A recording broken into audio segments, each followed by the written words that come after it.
আমি উন্মাদ, আমি ঠান্ডা, আমি পৃথিবীর পরিস্থিতি পৃথিবীর অন্যতম মুসলিম।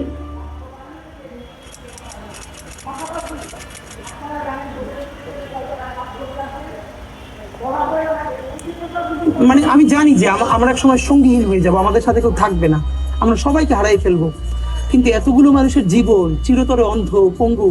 কিন্তু এইটা আমি অনেকবার বলছি, ঢাকা বিশ্ববিদ্যালয়ের মসজিদ থেকে নামাজ পড়ে বেরোচ্ছে, টিআরটি ওয়ার্ল্ড একটা ছেলেকে ইন্টারভিউ করবে, জুলাইয়ের আহত, তা আমাকে দেখে ওনারা কথা বলতেছে, তখন ছেলেটা শুনতেছে যে আমি এসছি, ও কোরআনের হাফেজ, মনে হয় 21 না 22 বছরের, 2 চোখ চিরতরে হারাই গেছে, আলো ফিরবে না।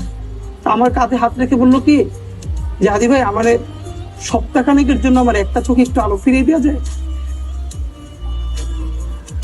আমি বললাম ভাই, 1 সপ্তাহের জন্য কেন?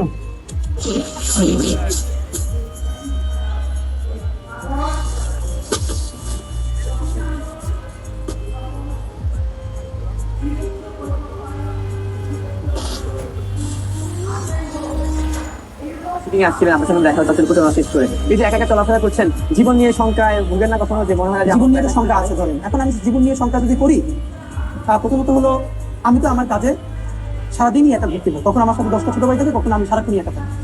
দুইটা ব্যাপার দেখেন, আমি যখন রিক্সায় যাই